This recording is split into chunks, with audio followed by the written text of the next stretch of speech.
همه شما و سرزمین جمهوری تاجیکستان صف آراستند.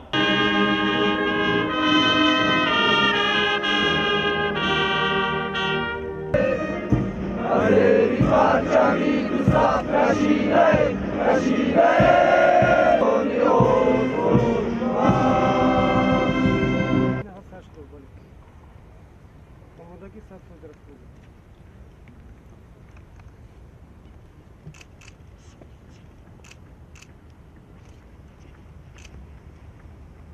سلام.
Выражаю уверенность в том, что сотрудничество между Таджикистаном и дружественной нашу страну.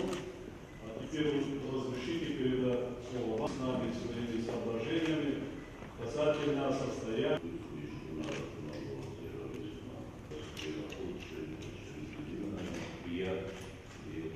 Выполнить эту страшную мечту. Знаете, он не...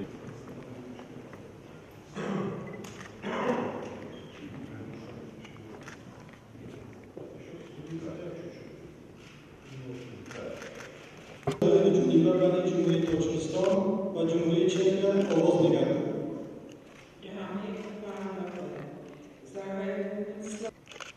برای ایجاد بیانیه مشترک پرزیدنت جمهوری تاجیکستان جناب عالی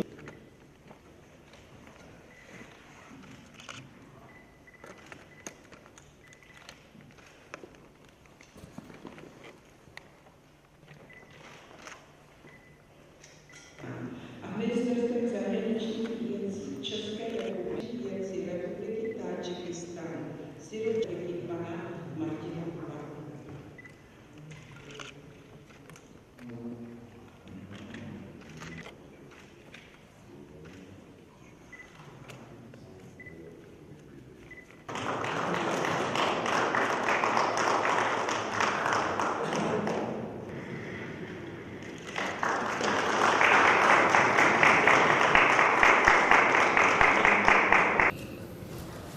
نمایندگان محترم واسطای اخبار عموم، خانم ها و تاریخ این روابط دو جانبه ما برای مورد استفاده قرار یافتن امکانات همکاری ها. Firma tvrdí, že našla zásoby rovna. Kanada bývala vždy solidním státem, zdroj do řady dalších zemí.